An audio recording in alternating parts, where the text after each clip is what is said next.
Hi hello മക്കളെ, എല്ലാ മക്കൾക്കും എജ്യുമേറ്റിന്റെ മറ്റൊരു പുതിയ ക്ലാസ്സിലേക്ക് സ്വാഗതം. ഇന്നത്തെ ക്ലാസ് നമ്മൾ ചെയ്തു നോക്കാനായിട്ട് ഉദ്ദേശിക്കുന്നത് 4ാം ക്ലാസ്സിലെ മക്കളുടെ ഓണപരീക്ഷയുടെ ഒരു ചെറിയ മോഡൽ ക്വസ്റ്റ്യൻ പേപ്പർ ആണ് കേട്ടോ.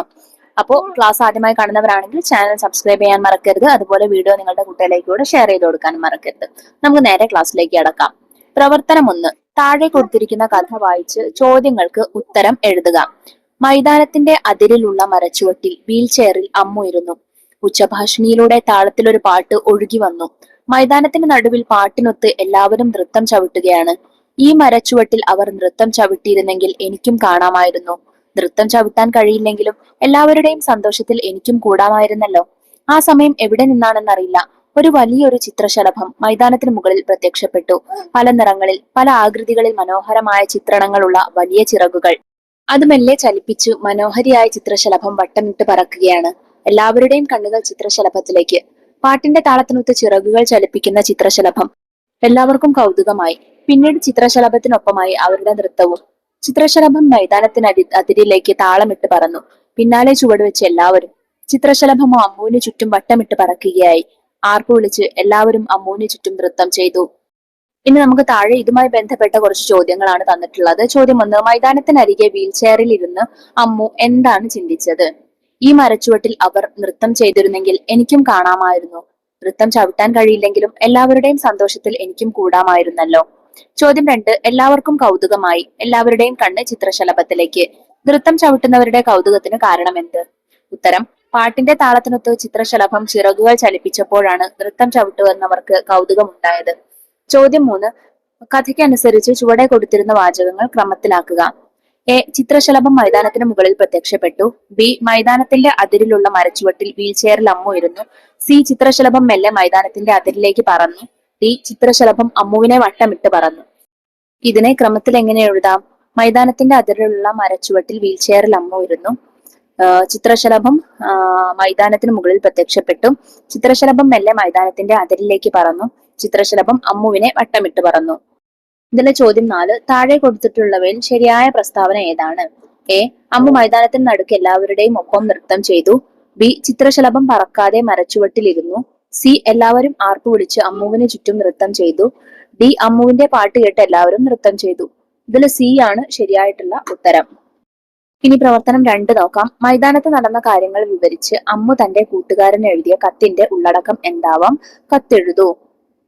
കത്തെഴുതുമ്പോൾ ശ്രദ്ധിക്കുക, ആദ്യം ഒരു ബോർഡർ വരച്ചു കൊടുക്കുക, എന്നിട്ട് സ്ഥലവും തീയതിയും ഇടുക കേട്ടോ. പ്രിയപ്പെട്ട മിക്കി, നിനക്ക് സുഖമല്ലേ? എന്തൊക്കെയുണ്ട് വിശേഷങ്ങൾ? ഇന്നിവിടെ രസകരമായ ഒരു സംഭവം ഉണ്ടായി. മൈതാനത്ത് ഒരു പരിപാടി നടക്കുകയായിരുന്നു. ഞാൻ അത് കാണാനായി വീൽ ചെയറിൽ മരച്ചുവട്ടിലെത്തി. അവിടെ നിന്നാൽ നന്നായി കാണാം. ഉച്ചഭാഷിണിയിലൂടെ പാട്ട് ഒഴുകി വന്നു. മൈതാനത്തുള്ളവരെല്ലാം പാട്ടിനൊത്ത് നൃത്തം വയ്ക്കുന്നു. അവർ ഇവിടെ വന്ന് നൃത്തം ചെയ്തിരുന്നെങ്കിലെന്ന് ഞാൻ ആഗ്രഹിച്ചു. പെട്ടെന്ന് ഇവിടെ നിന്നോ മനോഹരമായ ഒരു ചിത്രശലഭം മൈതാനത്തിന് മുകളിൽ വട്ടമിട്ട് പറന്നു. പല നിറങ്ങളുണ്ട് അതിന്റെ ചിറകിന്. അവരുടെ പാട്ടിനൊത്ത് ചിത്രശലഭവും നൃത്തം വെച്ചു. അത് പതിയെ പറന്ന് എന്റെ അരികിലേക്ക് വന്നു. എനിക്ക് ചുറ്റും പറന്നു. അപ്പോൾ നൃത്തം ചെയ്യുന്നവരും എന്റെ അരികിലേക്ക് എത്തി. എല്ലാവരും എനിക്ക് ചുറ്റും നൃത്തം വെച്ചപ്പോൾ സന്തോഷം കൊണ്ട് ഞാൻ കരഞ്ഞുപോയി. ഈ സംഭവം നിന്നെ അറിയിക്കണമെന്ന് എനിക്ക് തോന്നി. അതുകൊണ്ടാണ് കത്തെഴുതിയത്. നിന്റെ വിശേഷങ്ങൾ അറിയിച്ചെഴുതണേ. സ്നേഹപൂർവ്വം, അമ്മു. പ്രവർത്തനം 3. ഉച്ചനേരത്തങ്ങ് ഉച്ചയിലെത്തിയ ഉഗ്രനാം സൂര്യന്റെ ചൂടേറ്റു ഞാൻ. ചെറുവെള്ളത്തുള്ളിയായി മെല്ലെ ഉയർന്നു ഞാൻ. ചെമ്മേ, എനിക്കിപ്പോൾ രൂപമില്ല. നീരാവിയായി ഞാൻ എങ്ങനെ മേലോട്ട് നീളെ ഉയർന്നങ്ങു യാത്രയായി. ആകാശമാകെ വിടർന്നങ്ങ് നിൽക്കുന്ന നീലക്കുടയ്ക്കുള്ളിൽ ഞാൻ കുരുങ്ങി. ആഹാ, പെരുംകുടയ്ക്കുള്ളിൽ എനിക്കുണ്ട് 1000 തുള്ളികൾ കൂട്ടരായി. തെക്കു നിന്നപ്പോഴോ പാറിപ്പറന്നൊരു തെക്കൻ കാറ്റന്നേരം ആഞ്ഞു വീശി. ആകെ കുളിരുന്നു, മെല്ലെ കൊഴിയുന്നു പുതുമഴയായി ഞാൻ പാരിലേക്ക്. കവിത വായിച്ചല്ലോ. വെള്ളത്തുള്ളിയുടെ യാത്രാനുഭവം സ്വന്തം വാക്യത്തിൽ തയ്യാറാക്കൂ. ഉച്ചനേരമായി.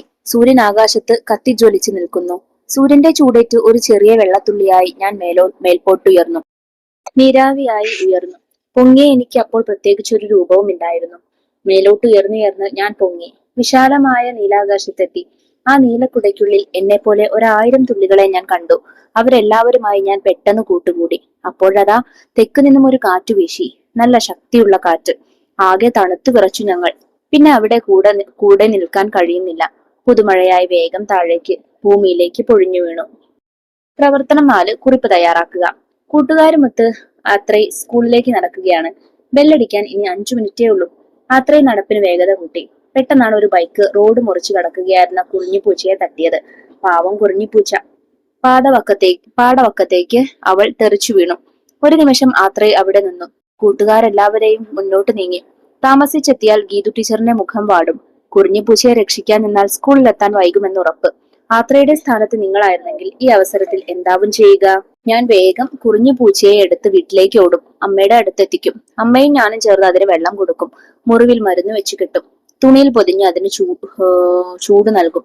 എന്നിട്ട് അമ്മയെയും കൂട്ടി ഞാൻ സ്കൂളിലെത്തി ടീച്ചറോട് വിവരങ്ങളെല്ലാം പറയും.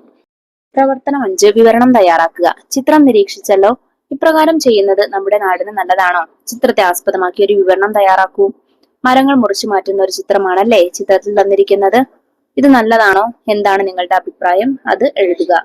യന്ത്രവാളുകൾ ഉപയോഗിച്ച് നിഷ്കരണം മരങ്ങൾ വെട്ടിമുറിക്കുന്നവർ, JCB കൊണ്ട് മലയിടിച്ച് താഴ്ത്തുന്നവർ, മുറിച്ചിട്ട ധാരാളം മരങ്ങൾ, വിവേചന ബുദ്ധി ഇല്ലാതായി തീർന്ന മനുഷ്യരുടെ നശീകരണ പ്രവർത്തനങ്ങളുടെ ചിത്രമാണിവരുടെ നാം കാണുന്നത്. മരങ്ങൾ അന്യർക്കായി മാത്രം ജീവിക്കുന്നവരാണ്. അവർ ചുട്ടുപൊള്ളിക്കുന്ന സൂര്യതാപത്തിൽ നിന്നും ഘോരമായ മഴയിൽ നിന്നും മരവിപ്പിക്കുന്ന തണുപ്പിൽ നിന്നും ഒക്കെ നമ്മെ രക്ഷിക്കുന്നവരാണ്. തങ്ങളെ ആശ്രയിക്കുന്ന എല്ലാ ജീവികൾക്കും ആഹാരം നൽകുന്നവരാണ്. തങ്ങളുടെ ഇലകളും പൂക്കളും പഴങ്ങളും ഒക്കെ നൽകി മനുഷ്യരുടെയും മറ്റു ജീവികളുടെയും ആവശ്യങ്ങൾ സാധിച്ചു കൊടുക്കുന്നവരാണ്. മരങ്ങൾ മുറിക്കുന്നതും കുന്നിടിക്കുന്നതും മൂലമുണ്ടായിട്ടുള്ള കഷ്ടതകൾ ഇപ്പോൾ തന്നെ നമ്മുടെ ജീവിതത്തെ ഭീകരമായി ബാധിച്ചു തുടങ്ങിയിരിക്കുന്നു. കടുത്ത ചൂടും മിന്നൽ പ്രളയവും ഉരുൾപൊട്ടലും കാലാവസ്ഥാ മാറ്റവും ഒക്കെ അതിന്റെ ലക്ഷണങ്ങളാണ്. ഇത് നമ്മുടെ നാടിന് ഒരിക്കലും നല്ലതല്ല. നമ്മുടെ ജീവിതവും വരും തലമുറയുടെ ജീവിതവും എല്ലാം വിവേചനരഹിതമായ മനുഷ്യന്റെ ഈ ഇടപെടൽ മൂലം നരക സമാനമായി മാറുമെന്ന് ഉറപ്പാണ്. പ്രവർത്തനം 6. കവിത പൂർത്തിയാക്കൂ. അന്തിമാനത്ത് കൂടുകൂട്ടണ കർക്കിടക മഴ പോയടി, ചിണുചുണയെന്ന് കുണുങ്ങിയെത്തണ ചിങ്ങമഴയും വന്നടി, തൊടികൾ തോറും പാറിയെത്തണൊരോണത്തുമ്പികൾ വന്നടി, ഓണമായിനി ഒരുമയോടെ നാം പൂക്കളങ്ങൊരുക്കണം, വേലിവക്കത്ത് തുമ്പു നീട്ടണ തുമ്പ പൂത്തത് കണ്ടുവോ, ചെഞ്ചുവപ്പോടെ ചെമ്പരത്തിയും പൂത്തു നിൽക്കണ കണ്ടുവോ, മഞ്ഞയുടുപ്പണിഞ്ഞു നിൽക്കണ മുക്കുറ്റിയും കണ്ടുവോ, തല ഉയർത്തി എത്തി നോക്കണ കൃഷ്ണകിരീടം കണ്ടുവോ. ഈ 2 വരികളാണ് ഞാൻ ഇതിലേക്ക് കൂട്ടിച്ചേർത്തിട്ടുള്ളത് കേട്ടോ. അപ്പൊ ഇത്രയും ചോദ്യങ്ങളാണ് കേട്ടോ മക്കളെ നിങ്ങൾക്ക് ഈ ചോദ്യ പേപ്പറിൽ ചെയ്ത് നോക്കാനായിട്ടുള്ളത്. ചോദ്യങ്ങളും അതിന്റെ ഉത്തരങ്ങൾ ചെയ്യുന്ന രീതിയൊക്കെ എല്ലാ മക്കൾക്കും മനസ്സിലായിട്ടുണ്ടെന്ന് വിശ്വസിക്കുന്നു. വീഡിയോ ഉപകാരപ്രദമായിട്ടുണ്ടെങ്കിൽ നിങ്ങളുടെ കൂട്ടുകാരിലേക്കൂടെ നമ്മുടെ ക്ലാസ് ഒന്ന് ഷെയർ ചെയ്ത് കൊടുക്കണേ. അതുപോലെ മറ്റു വിഷയങ്ങളുടെ വീഡിയോസിനായി ചോദ്യ പേപ്പറുകൾക്കൊക്കെ ആയിട്ട് ചാനൽ ഒന്ന് സബ്സ്ക്രൈബ് ചെയ്യാൻ മറക്കരുത്. ഇന്നത്തെ ക്ലാസ്സിനെ കുറിച്ചുള്ള നിങ്ങളുടെ അഭിപ്രായങ്ങൾ കമന്റ് ബോക്സിലൂടെ അറിയിക്കാനും മറക്കരുത്.